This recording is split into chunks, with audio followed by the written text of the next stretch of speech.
Bueno, como siempre, para mí es un placer, un gozo el poder estar aquí. Saben que en una de las primeras iglesias que pastoreé encontré una situación que nunca había pasado. Vi un hermano que estaba comenzando en la fe y resulta que en medio de la oración no sabía qué más iba a decir y le dijo al hermano que está al lado: sigue tú. Nunca había visto una oración a dos voces, así de ese tipo, ¿no? Y yo espero que no sea el caso porque llevo más de 15 días con una tos súper persistente que no puedo hablar más de 3 minutos seguidos. De hecho, no pude ni cantar en la alabanza. Pero tengo a media Cuba y a media Georgia orando por mí, así que confío. De todas maneras hay un relevo, no crean que nos vamos a quedar sin palabras, va a haber relevo, si acaso me quedo, pero confío en que no, en que el Señor me va a guiar en este tiempo. Quisiera que se pusieran en pie, por favor. Vamos a leer un pasaje en Filipenses capítulo 2, versículos del 5 al 8. Filipenses 2, 5 al 8.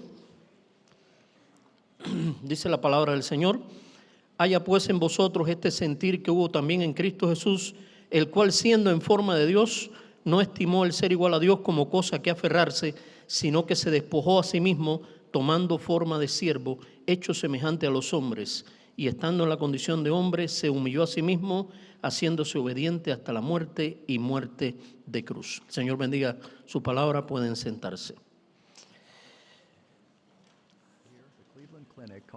Bueno, hoy vamos a hablar algo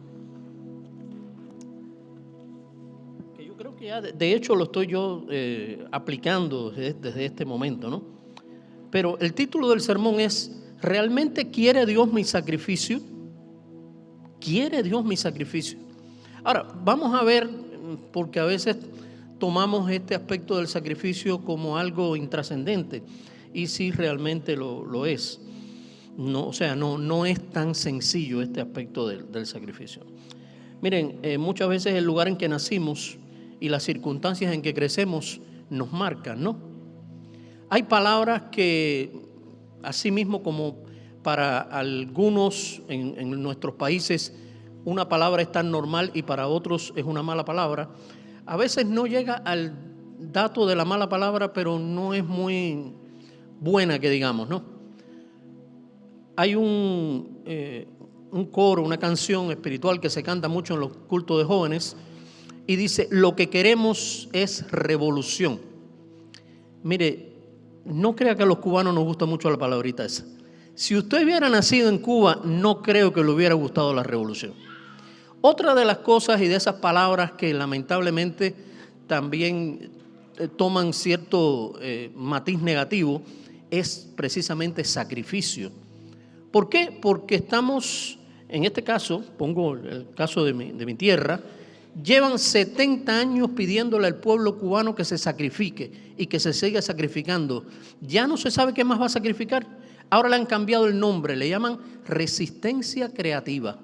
Qué bonito, ¿eh? Es lo mismo, no tienes nada, no hay luz, no hay agua. No, el otro día alguien decía con este asunto de los astronautas que fueron cerca de la luna y demás, decían, bueno, se ha comprobado que no se puede porque no se puede habitar la luna porque no hay agua, no hay luz, no hay prácticamente de nada. Y dice, no, pero ustedes fueron a la luna o fueron a Cuba. No, una de dos. Realmente el sacrificio para nosotros a veces no es una palabra muy bien empleada, ¿no? Pero saben que aprendí algo en estos días preparando el sermón. Este asunto de la Semana Santa, nosotros a veces no le damos la mayor importancia, o sea, porque quizás el contexto en que nos hemos desenvuelto, no, o sea, pensamos que como otras personas le dan demasiada importancia, nosotros no debiéramos darle. Pero saben que hay 40 días antes de la Semana Santa y esos 40 días son de reflexión, de penitencia, de oración, de prepararse para esa semana. Porque sí, ok, le damos mucha importancia a la Navidad y yo creo que la lleva, pero realmente la mayor carga para nosotros es el tiempo en que Jesús murió y resucitó. Sí, ok, nació y eso es parte importante y lo entendemos, pero lo más importante es su muerte y su resurrección. el sacrificio representa una manifestación tangible de fe y devoción. Eso es lo que debe ser para nosotros. Al ofrecer algo de valor, los creyentes muestran su respeto y sentimiento al Dios que guía sus vidas. Ofrecer algo de valor. Vamos a ver en el transcurso del mensaje cómo algunas personas ofrecieron no de lo que les sobraba, sino muchas cosas que hasta para nosotros pudieran ser increíblemente demasiado para dar. Hace algún tiempo leí de una ilustración de una señora que quería honrar a su Dios y en ese entonces, o sea, para ella era sacrificar uno de sus hijos y tenía 2 hijos, uno raquítico, enfermizo, pequeñito, y el otro rozagante, rubio, vaya, todo lo contrario. Y resulta que tenía que sacrificar uno.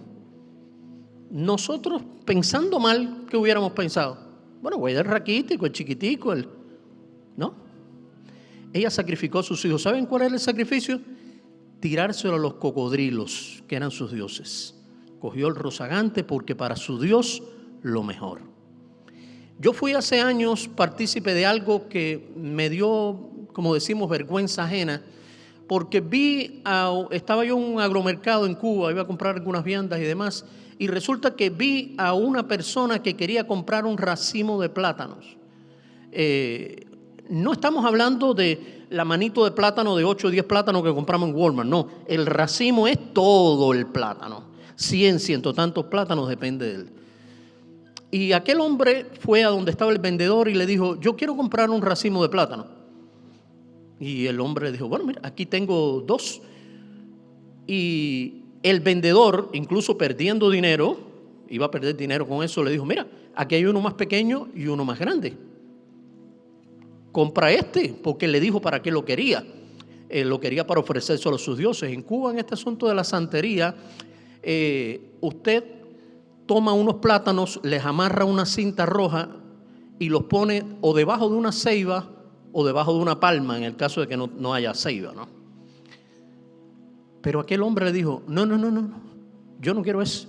Dame ese grande, ese que cuesta más, ese que tiene bastantes plátanos y es lo mejor, porque para mi Dios lo mejor.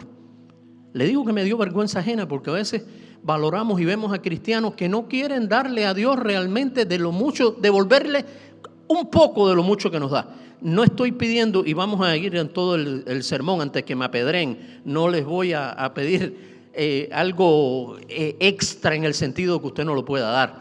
Pero sé que como los cristianos de Macedonia, que dice que ellos daban aún más allá de sus fuerzas, porque se dieron a sí mismos.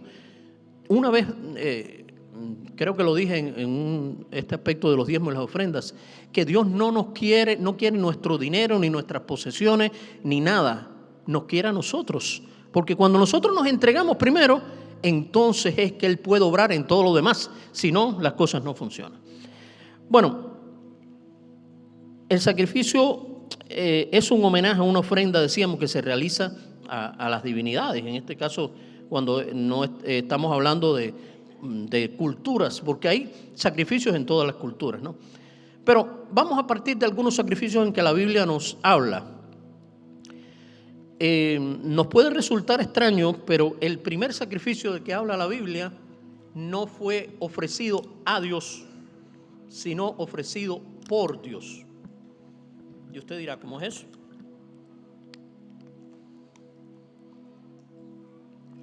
Resulta que cuando el hombre y la mujer pecaron y ellos mismos hicieron vamos a decir, sus túnicas, entre comillas, ahí de pieles, de hojas de higuera, esa no era la mejor vestidura. Era una vestidura perecedera, era algo que realmente no tenía valor, era algo que se podía echar a perder en cualquier momento. Pero dice allí Génesis 3:21, el Señor Dios hizo túnicas de piel para Adán y su esposa y los vistió. Eso fue lo que Él proveyó. Una vida tuvo que ser sacrificada antes que Adán y Eva pudieran ser vestidos.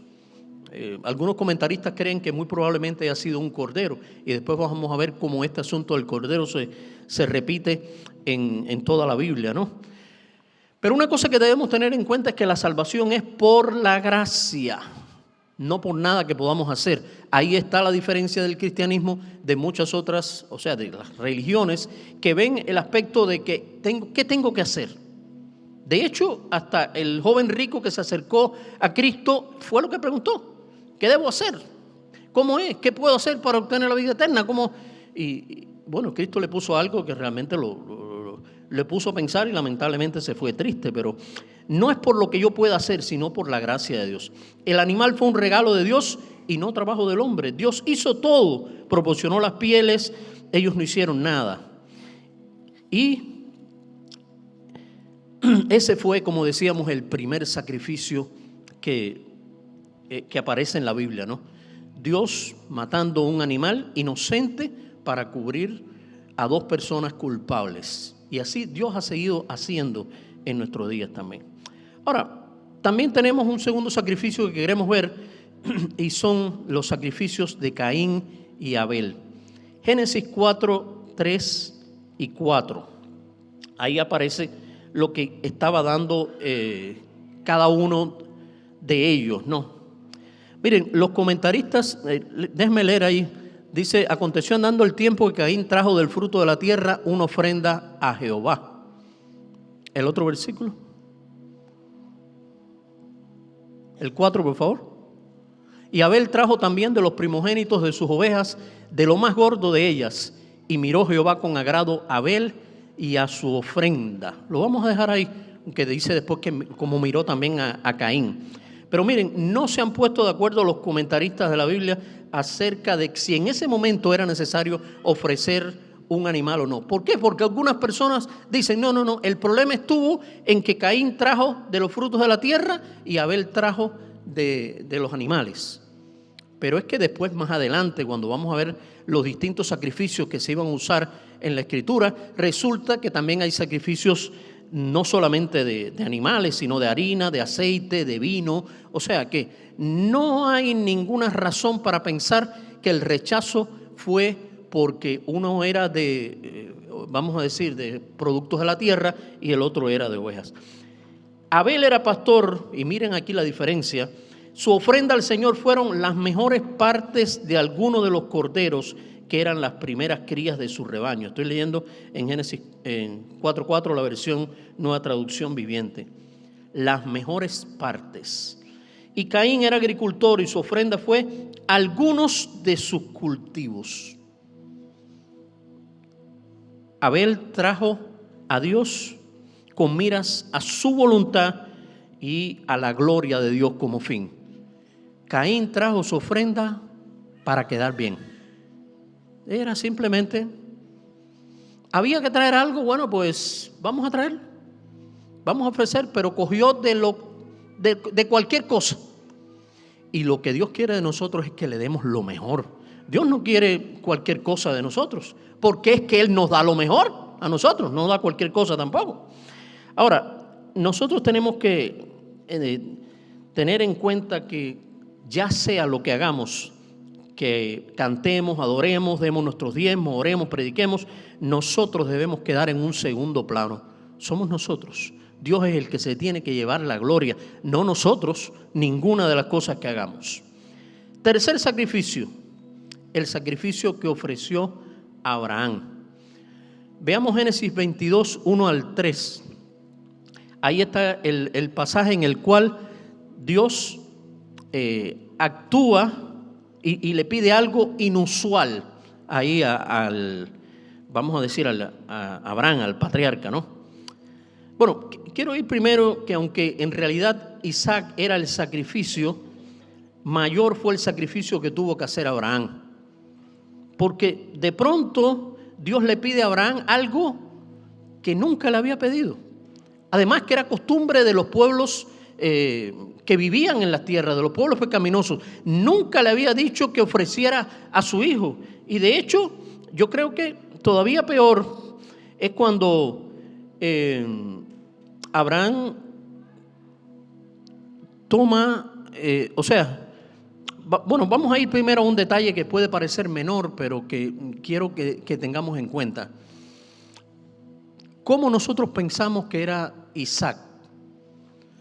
Siempre en las historias, y a veces es lo que le enseñamos a los niños, aparece Abraham y va con un niño de 8 años, 10 años, pero ni la evidencia bíblica, ni la tradición, ni los rabinos dicen que realmente Isaac tuviera esa edad, ¿no? El primer detalle que nos da alguna indicación de la edad de Isaac se encuentra en Génesis 22:6.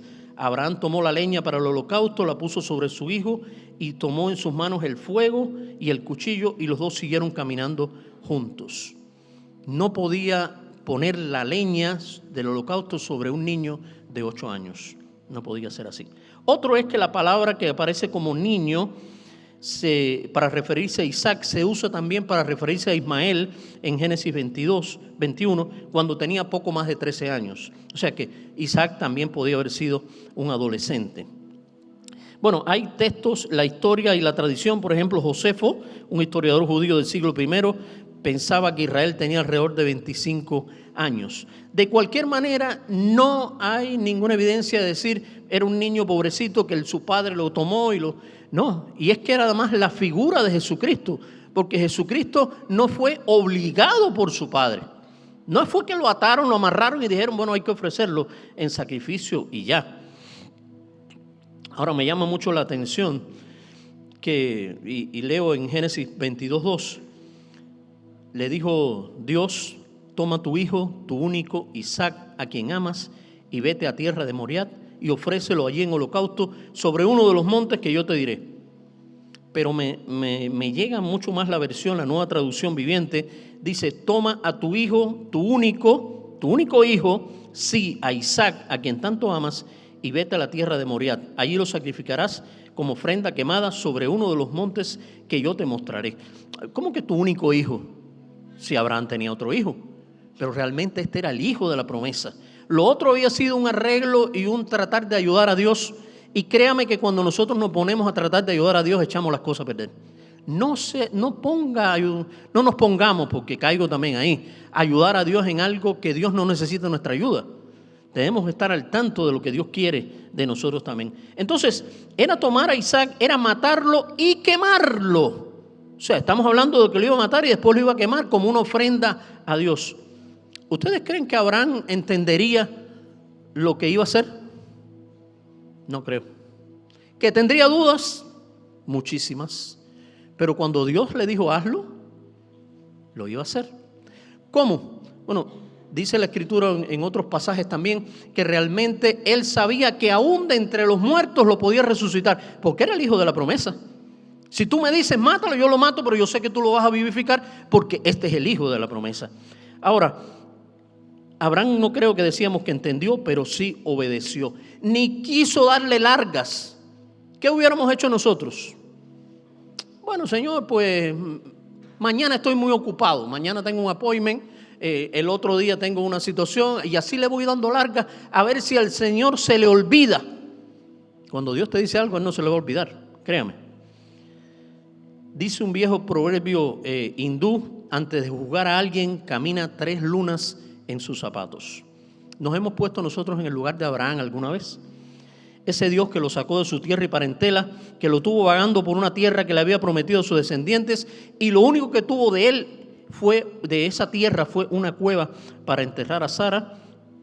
Ahora le ordena, no le pide de favor ni lo deja a su conveniencia, le ordena que sacrifique a su hijo.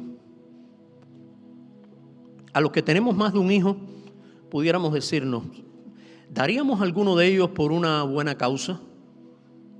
Póngase a pensar en que su hijo, uno de sus hijos, y si tiene uno, menos todavía, tiene en su sangre la vacuna para acabar con, no sé, la enfermedad materna, con el cáncer, vamos a decir así. Y usted diga, bueno, pero la única salida que hay para eso es que tiene que morir, porque hay que sacarle toda la sangre. Nosotros, tan altruistas como somos, ¿daríamos a alguno de nuestros hijos para eso? Lo siento por la humanidad, de verdad, pero no. Y Abraham no tuvo en cuenta eso. Sabía que si Dios lo había prometido, él iba a hacer algo diferente. Stanley analiza la historia del sacrificio de Isaac como un ejemplo lo que él le llama la fe perfecta. La fe perfecta es que aunque no lo entienda, le doy gracias a Dios y le alabo por lo que sé que hará. Yo no sé, yo no lo entiendo. Y siempre pienso en esto como pensaba cuando Pedro quiso que el Señor no le lavara los pies. Y después el Señor le dijo, lo que yo hago tú no lo entenderás ahora, pero lo entenderás después. Hay cosas que nosotros no lo vamos a entender ahora. Puede ser que en un momento determinado pasen años y lo entendamos, o puede ser que nunca lo entendamos, pero tenemos que hacerlo conforme a lo que Dios quiere que nosotros hagamos. El patriarca le dijo a sus siervos, quédense aquí, que yo y el muchacho iremos y regresaremos. Eso es parte de una fe que muy bien nos convendría a nosotros también tener. Otro sacrificio es el sacrificio de David.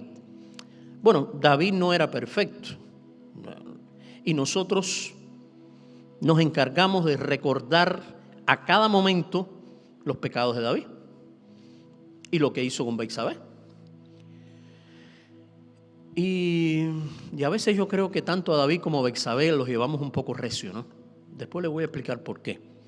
Pero dice también la Escritura, y ahí mismo pues caemos todos, que los mentirosos no heredarán el reino de los cielos. Es verdad, ni los idólatras, ni los adúlteros, pero tampoco los mentirosos. Y alguno de nosotros está libre de pecado. Entonces, ¿por qué llevamos a veces tan recio a David y a Betsabé? Específicamente a Betsabé, la Biblia no da exactamente el dato, pero hay series y hay cosas que usted ve que ponen a Betsabé como que se está vendiendo, y no es esa la idea. Ella estaba en su casa, posiblemente en un lugar alto, en un tejado, pero no era algo que se estuviera exhibiendo públicamente, ¿no? Ahora, fíjense hasta qué punto es que Dios incluso toma esas cosas que nosotros podemos destruir para hacerla una bendición, que aun cuando muere ese hijo de pecado, después ¿quién ocupa el trono? Un hijo de David y Betsabé. O sea, no podemos estar midiendo únicamente a Dios por las cosas que las personas cómo caen, cómo pecan, cómo hacen, porque Dios puede levantar del polvo nuevamente y puede restaurar a quien sea para honra y gloria de Él, ¿no? Amén. Y eso es lo que tenemos que procurar, no simplemente juzgar, sino tratar de que la persona sea restaurada, ¿no? Bueno, David tuvo en su corazón construir templo para su Dios. Ahí es donde vamos al detalle del sacrificio. Se sentía incómodo. ¿Por qué? Porque resulta que él estaba viviendo, dice la Escritura, entre cedros, o sea, en algo confortable, y resulta que estaba entre cortinas el arca de Dios. Él no quería eso. Él no quería eso. Pero quiso dar realmente de lo que tenía. Pero ¿saben qué? A veces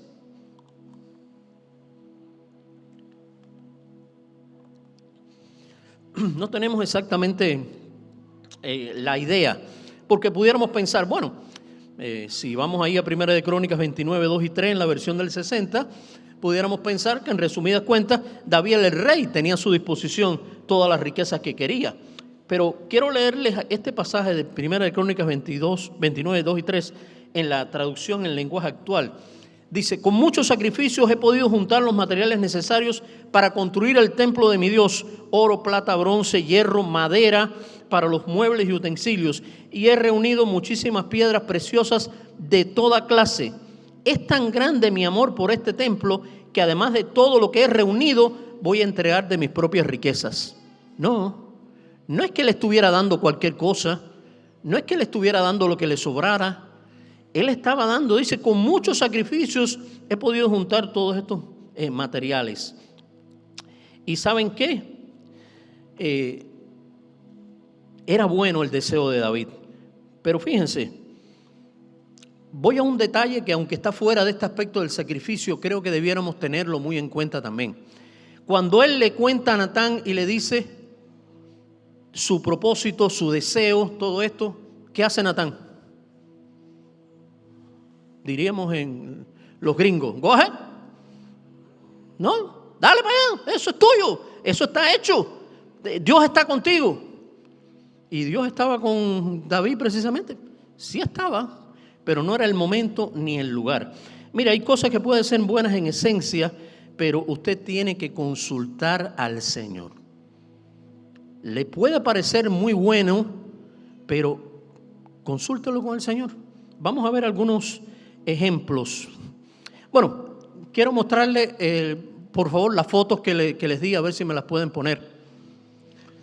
Estas fotos que vamos a ver son de un templo, del templo de mi pueblo. No, la anterior. Eso que ustedes ven ahí era el antiguo templo de mi pueblo. Fíjense, la edificación era de madera y de tejas. Y así estuvimos por años. De hecho, era un tiempo en que la gente tiraba, los muchachos, el entretenimiento de los muchachos era tirarle piedra a las tejas del templo. ¿Qué le parece? Y no pasaba nada, ahí no había policía, ahí no había nada, ahí se metían y acababan.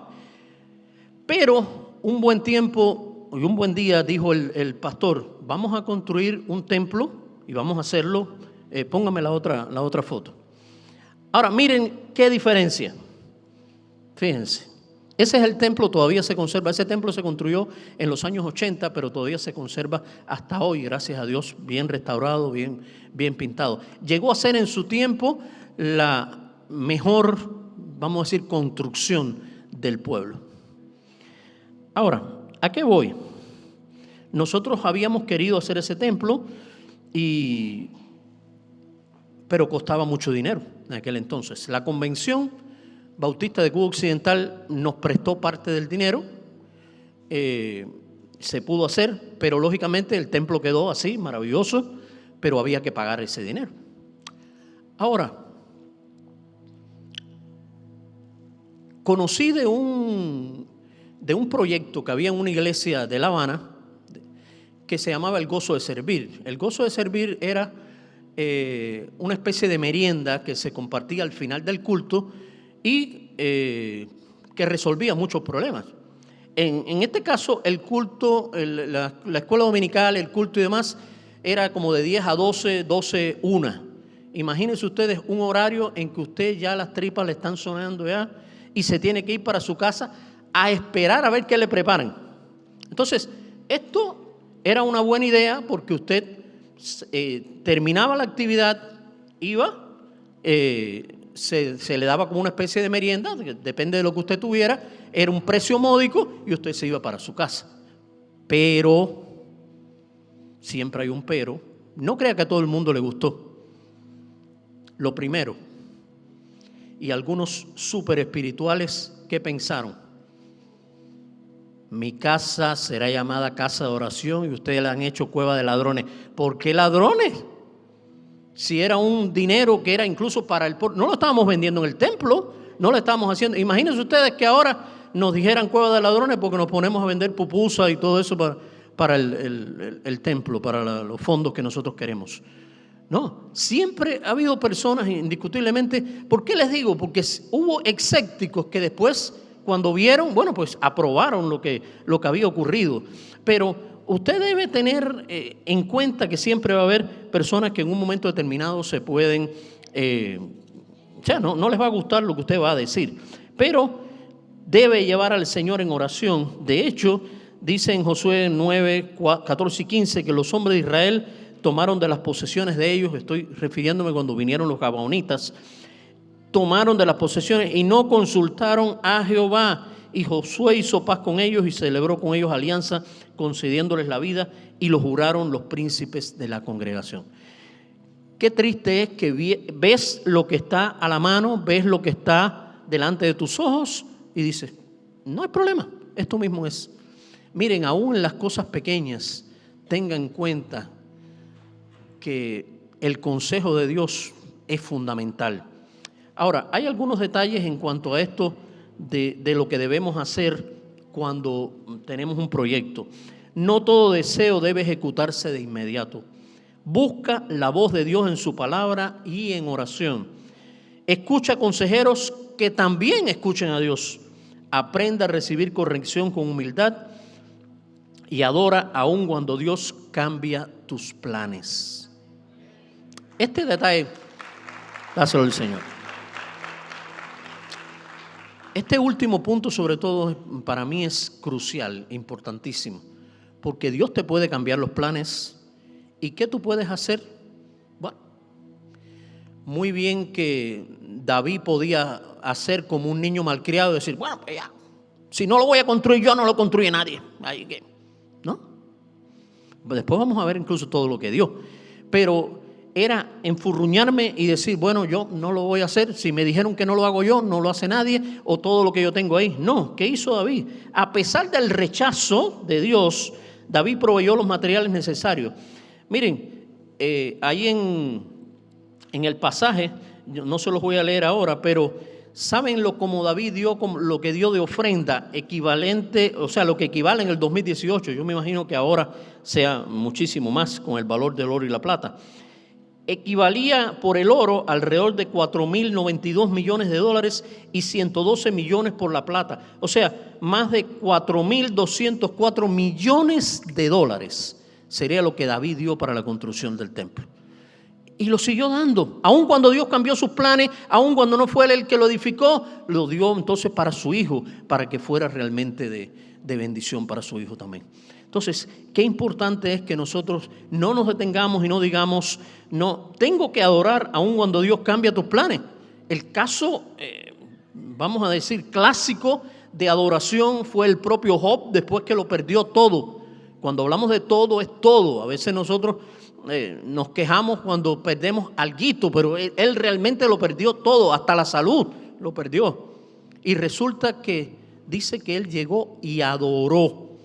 Esa palabra es importante. No es que se quejó, dijo 40 cosas. No, dice que adoró y dijo Jehová dio y Jehová quitó. Sea el nombre de Jehová bendito. ¿Hay algún momento?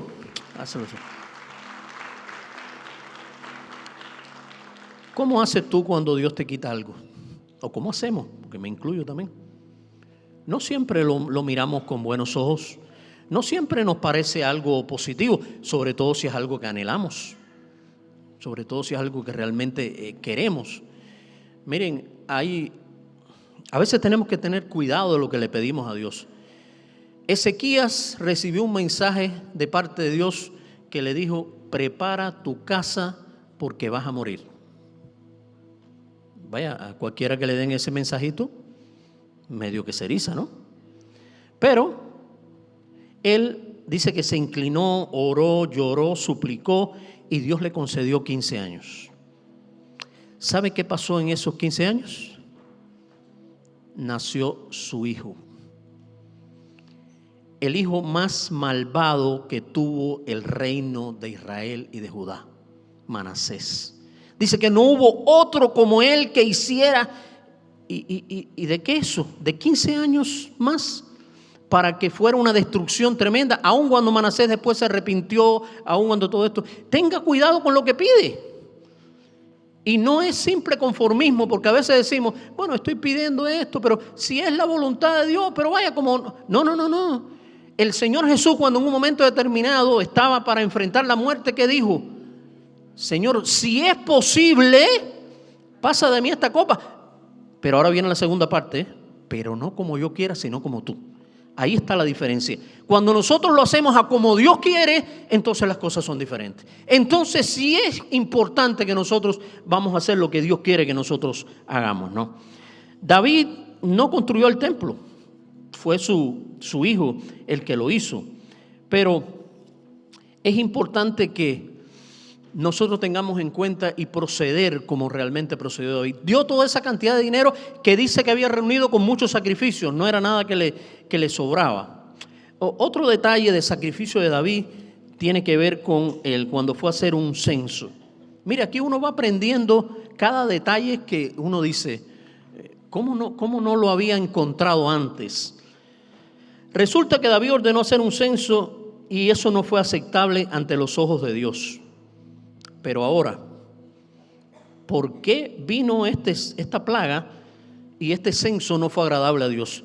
No había censos anteriormente, no se habla en la Biblia de censos anteriores y no pasaba nada. Resulta que en aquellos tiempos un hombre solo tenía derecho a contar o a numerar lo que le pertenecía. Miren esta parte de la tradición. Solamente podía contar o numerar lo que le pertenecía. ¿Y el reino era de David? ¿Israel era de David? No era de David, era de Dios. Y él se atrevió. Ahí hubo orgullo, hubo arrogancia, hubo a ver lo que tengo. ¿Qué es lo que tengo? No, no tienes nada. Tenga cuidado usted con cuantas veces piense lo que tiene, porque usted no tiene nada, ni yo tampoco. Lo poco que tenemos de valor es por lo que nos ha dado Jesucristo a través de su sangre en la cruz.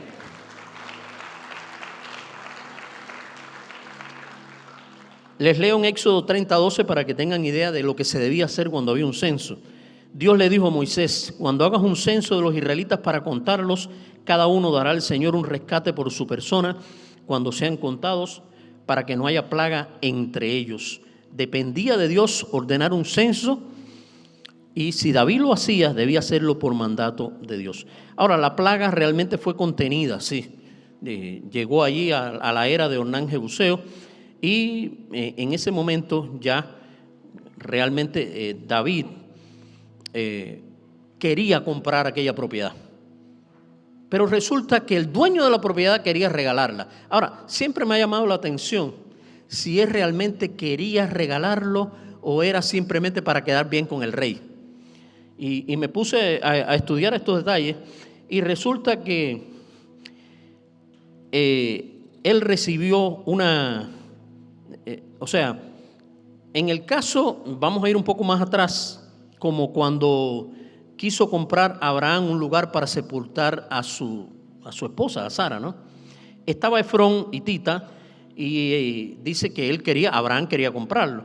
Pero vino Efrón y le dijo: no, ¿qué va? Yo te la regalo, esto es parte de... Miren, era parte de la educación, vamos a decir. Pero el negocio se iba a hacer de todas maneras, pero era como quedar bien. Yo no sé, porque aquí tenemos la costumbre que normalmente la gente cuando llega a nuestra casa nos avisa antes, ¿no? Me pasó un texto, nos ponemos de acuerdo. Pero ubíquese en sus países cuando usted estaba de pronto preparado para comer y le llegaba una visita. Y no había mucha comida, por cierto, no es que le sobraba. Más o menos esta era la idea, ¿no? ¿Qué es lo que, por lo menos en Cuba les voy a poner el caso? Usted puede decir, hay otras expresiones, otras frases que utiliza, pero cuando llegaba un caso así, usted le decía, ¿gusta? Y la persona por educación debía decirle, no, ya yo comí. Pero si la persona tenía hambre y quería comer, o había que echarle más agua a la sopa, o usted se quedaba sin comida, una de dos. Algo parecido es lo que estaba haciendo Efrón. No te preocupes, entierra tu muerta, yo te doy esto. Pero cuando Abraham le dijo, no, aquí es la tierra vale tanto y eso es lo que yo te voy a dar. No era el caso de Ornán. Todo parece indicar, lógicamente, Ornán no lo hizo para quedar bien con el rey. Según todos los comentarios que yo consulté, lo hizo voluntariamente. Pero así y todo, ¿qué dijo David? Cuando él le ofreció la tierra, los bueyes, la leña, todo, le dijo, no, sino que ciertamente por precio te lo compraré, pues no ofreceré al Señor mi Dios holocausto que no me cueste nada. Y vuelvo otra vez a lo de los sacrificios. ¿Le estamos dando a Dios holocausto que nada nos cuesta? Algo que, bueno, puedo darlo porque para mí no tiene mucho valor, porque para mí no tiene tanto y puedo prescindir de ello. ¿O le estamos dando realmente primero nosotros parte de nuestra vida y estamos poniéndonos en las manos de Dios? Meditemos siempre en eso. La enseñanza nos obliga a reflexionar que debemos estar ofreciendo lo mejor de nosotros o no cumplir para quedar bien. Y miren, el lugar específicamente de la era de Ornán Jebuseo fue el lugar donde Dios le pidió a Abraham que sacrificara a Isaac. Y es un hermoso recordatorio de que Dios toma aún las cosas más desastrosas para glorificarse. Vamos a un quinto sacrificio, y es el sacrificio de Cristo. importante que nosotros, todos los demás son importantes, pero cuando vamos a lo que Cristo hizo por nosotros, el pasaje que leíamos en Filipenses habla de la humillación y de la exaltación de Cristo, lo que hizo Cristo por nosotros, la manera en que se entregó por nosotros, sufriendo muerte de cruz. Pero no es solamente la parte física, porque a veces entendemos y decimos, sí, yo no había analizado bien el sufrimiento físico de Jesús hasta que vi la pasión de Cristo. Nos parece un poco cruda, demasiada sangre, pero realmente es lo que pasó. Pero sí, el sufrimiento físico es importante, pero más importante era el sacrificio, el alejarse de Dios. Ese momento en el cual Dios se separó de Dios, que no podemos entenderlo todavía, porque Dios el Padre no podía estar comulgando con un hijo que tenía sobre él la carga de todo el pecado, ¿no? Él se convirtió en la expiación por nuestros pecados. No hay manera de que nosotros podamos hacer algo para la salvación. El sacrificio de los corderos cubría el pecado, pero no lo borraba. Por eso es que era año tras año, hacía falta ofrecer un sacrificio, otro, porque lo que hacía era simplemente cubrir, no salvaba totalmente, ¿no?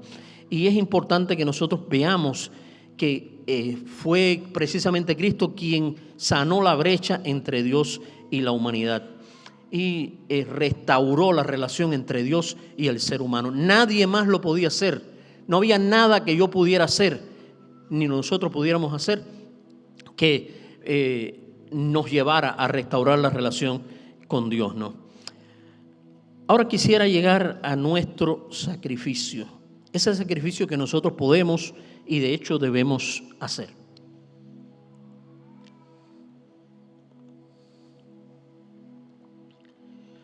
Miren, aún en el Antiguo Testamento ya se entendía que el sacrificio de animales, si no se hacía de corazón, era un ritual sin sentido.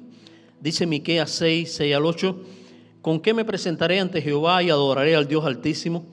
Me presentaré ante él con holocaustos, con becerros de un año. Se agradará Jehová de millares de carneros, de 10,000 arroyos de aceite. Daré mis primogénitos por mi rebelión, por el pecado de mi alma. Y ahí viene un pasaje muy conocido y que debemos tener bien en cuenta.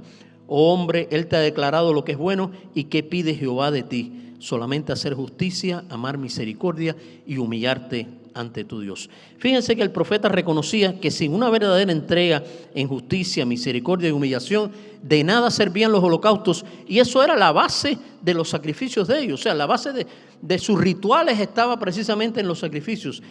Pero si hubiera sacrificado todo esto y no ponía la justicia, la misericordia, de nada servía.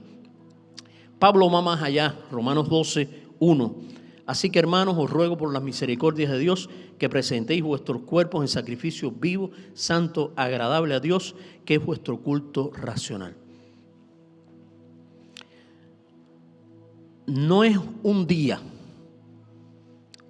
En Cuba hay un día que se le ofrece sacrificios a un mal llamado santo, San Lázaro, que hacen una mezcolanza entre el Lázaro amigo de Jesús y el Lázaro o sea, que el mendigo que tenía heridas y demás. Es una mezcla extraña, pero le ofrecen el 17 de diciembre, hay carreteras por las que usted no puede pasar, porque todos los devotos de ese santo van pasando por allí y llegan a un lugar que se llama El Rincón, donde hay como una capilla, y allí tienen un culto y toda una serie de cosas el 17 de diciembre. O cargan una piedra o hacen algún tipo de sacrificios. En otros países es costumbre que la gente cargue incluso cruces y todo eso, pero ¿tiene eso realmente valor?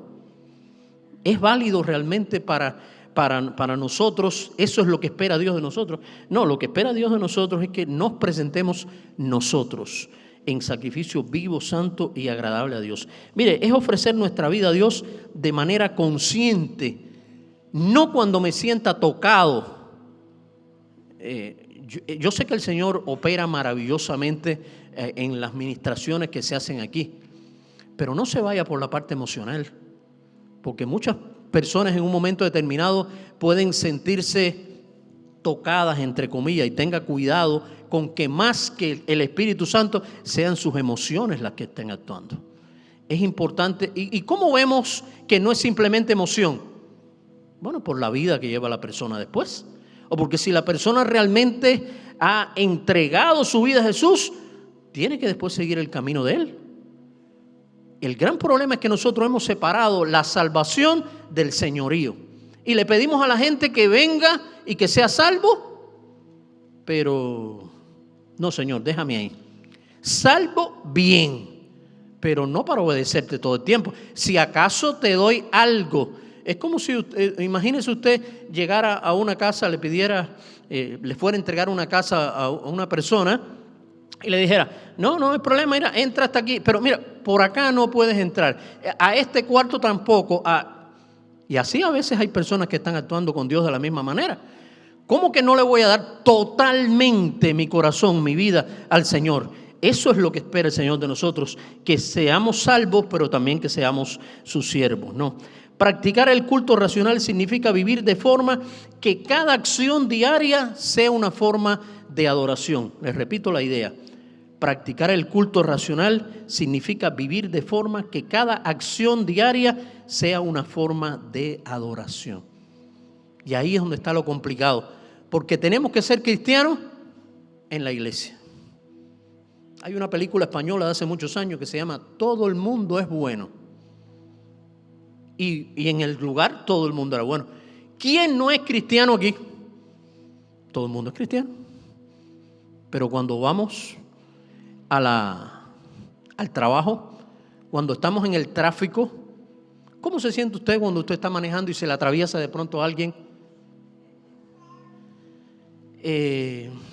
Yo no sé si ustedes son tan espirituales como yo, pero lo menos que pensamos es, ay, Señor, bendícelo. No. Pero ahí también hay que ser cristiano. Y si estamos al borde de prácticamente un accidente, ahí también tenemos que demostrar nuestro cristianismo. Se cuenta de alguien que en un momento determinado estaba ofendiendo precisamente en un tráfico, ¿no? Estaba allí gritándole al de al lado y al otro y pitando y qué sé yo, y de pronto vino la policía y la paró y la llevó a la estación. Y entonces, ¿pero qué yo he hecho? O sea, que gritar, no la estoy arrestando por desorden público ni por nada de eso. Es que dice, en su carro dice, en Dios confiamos. Tiene un sticker que dice, con Dios todo lo puede. Tenía 50 stickers que hablaban de cristianismo. Y usted con esa actitud me parece que el carro era robado. Al que le sirva el sayo que se lo ponga. Entonces, ¿cómo estamos viviendo realmente nosotros nuestra fe diaria? En todo momento. Miren, Pablo decía que él era siervo de Jesucristo. Pero esa palabrita como que para nosotros ha perdido un poco el contexto, ¿no? Porque en algunas esferas se usa para llevarlo usted por los elementos. Yo tenía un compañero de trabajo que sabía que yo era pastor y demás, pero cada vez que me veía me decía, siervo de Dios, siervo del Altísimo. Vaya, que me parecía una cosa increíble, ¿no? Y siervo para arriba y siervo para abajo. Pero ¿saben qué cosa era siervo? Un siervo era un esclavo. Un siervo era un esclavo. Y Pablo, que era ciudadano romano y que por tanto era libre, implicaba renunciar a su libertad para servir a otros y a la causa del evangelio. Ahora, lo que quizás nunca entendemos es que Pablo se consideraba un esclavo de último nivel. Y esto viene de las galeras griegas. Ustedes han visto quizás en películas y demás y documentales que las galeras antes eran movidas lógicamente por remos, pero había 3 tipos de remeros. Estaban los remeros que estaban, vamos a decir, arriba, tenían más ventilación. Aquella gente remaban, pero se les pagaba por remar. Estaban bien, no se les daba golpes, remaban, era un trabajo duro, pero arriba de eso te pagaban. Había un nivel intermedio, que eran aquellas personas que estaban cumpliendo una determinada sentencia. Estaban allí, le daban algún que otro golpecito, pero de cualquier manera tenían la esperanza de que cuando pagaran esa deuda se iban. Pero los esclavos del tercer nivel, en este caso, eran aquellas personas que estaban allí de por vida. que no iban a salir. Estaban en lo peor, en un sitio con poca ventilación, donde les daban golpes y todavía más. Ellos estaban literalmente encadenados al barco. Si el barco por alguna razón se hundía, ellos se hundían con él. Y eso es lo que decía Pablo. Pablo era un esclavo del tercer nivel. Nosotros llegamos ahí, o nos consideramos que solamente lo nuestro es, darle a Dios algo, pero no complicarme mucho la vida, no hacer realmente lo que Dios quiere que yo haga, ¿no? Mire, no quiero que lo que hoy prediquemos se quede en simple ilustración o conocimiento bíblico, ¿no? Sí, vimos que el primer sacrificio, lo primero que hizo Dios por un animal inocente, Dios miró la actitud y el corazón de Abel, aceptó su sacrificio. Abraham fue capaz de sacrificar a su hijo. David también hizo sacrificios para construir un templo. Y el sacrificio de Cristo. Quisiera detenerme en el sacrificio de Cristo y después en nuestro sacrificio. No podíamos hacer nada por nosotros mismos para reconciliarnos con Dios. Nosotros no. Y lo he dicho más de una vez. Porque, y no es que lo diga yo, es que lo dice la Escritura. No podemos hacer nada por nosotros mismos para acercarnos a Dios. Ni nuestras buenas obras. Dice la Escritura que nuestras buenas obras son como trapo de inmundicia, como algo que no sirve.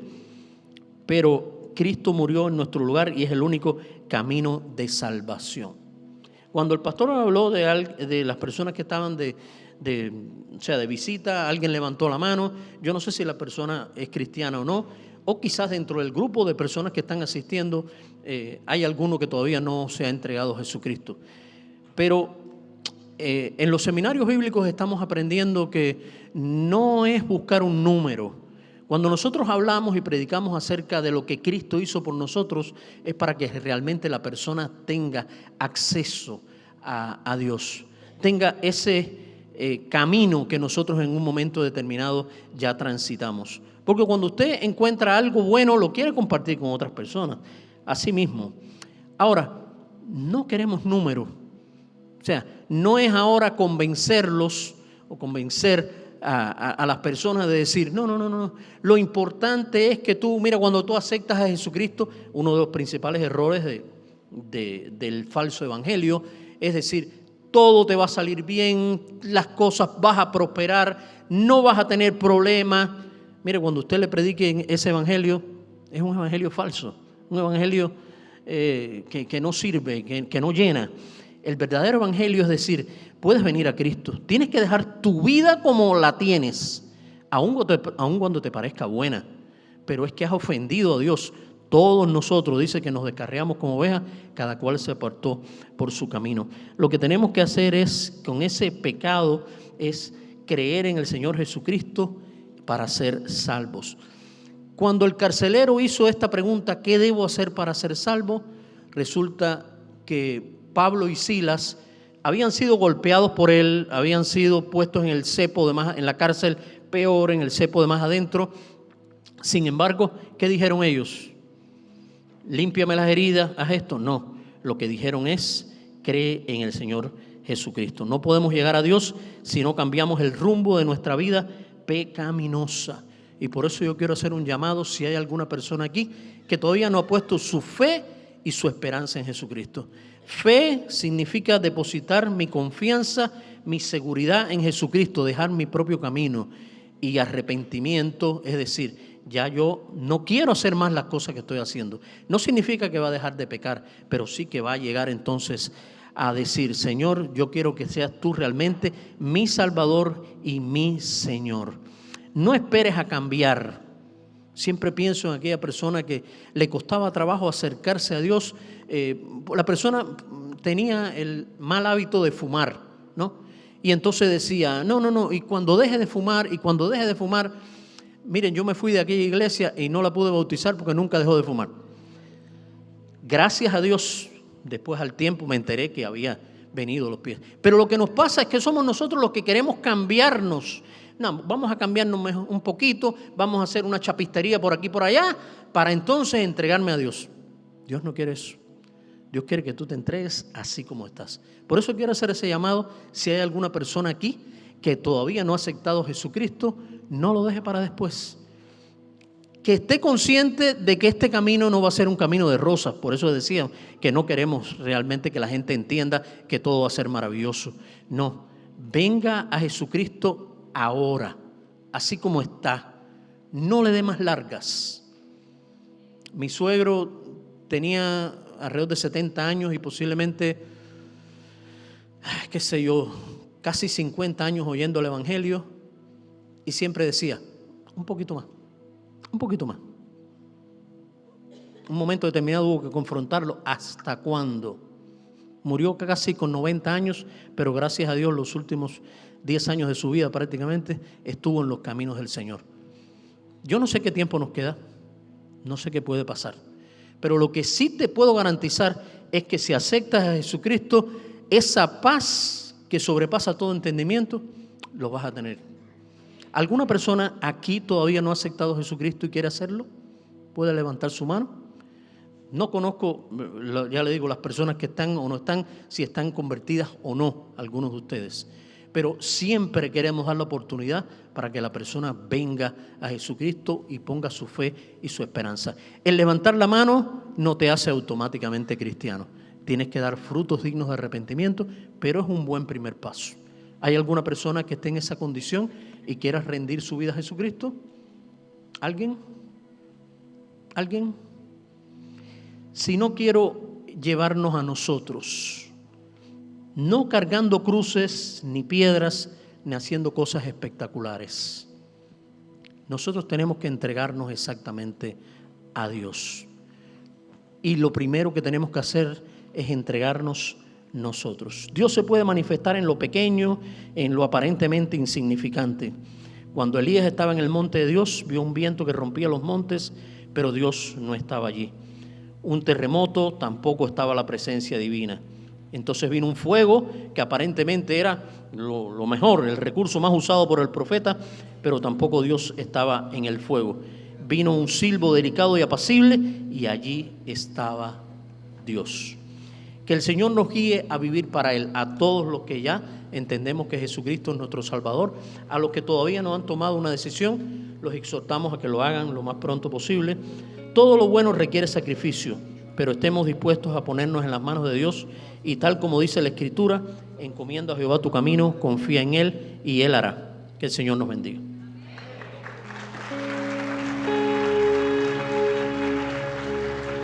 Bueno, yo no puedo esperar al viernes que viene que tenemos nuestro tiempo de oración para decirles el milagro que Dios ha hecho ahora. Yo no podía estar 3 minutos sin toser y sin estornudar. Y sé que gracias a Dios, a la oración de muchos de ustedes que lo teníamos, Dios me ha permitido predicar y le alabo y le doy gracias a Dios por eso.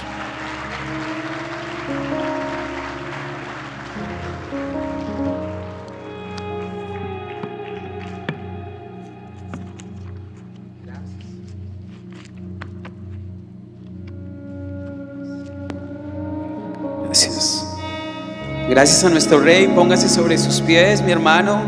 Damos gracias a Dios por esa tremenda palabra, amén. Gracias a Dios porque ¿cuántos quieren ser esos siervos? Amén. Esos siervos entregados que lo dejamos todo por servirle a Él, amén. ¿Por qué no levante sus manos conmigo?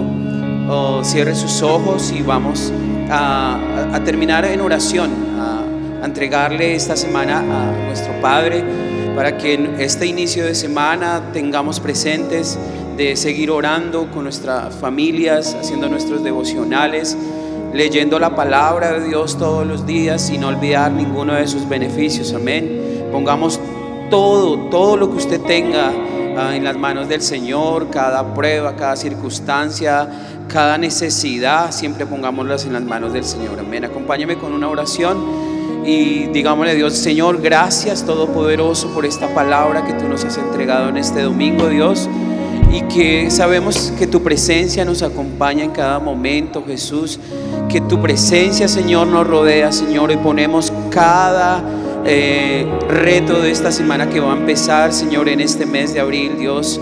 Gracias, Señor, por cada trabajo, gracias, Señor, por cada oportunidad que nos vas a brindar en esta semana, Señor. Y ponemos cada día de nuestras labores, nuestro sustento y nuestra bendición, Jesús, porque tú eres poderoso, porque tú eres grande, Jesús, Señor, y te damos toda la gloria y todo el honor a ti, Señor. Vamos a cantarle a Dios: espacio te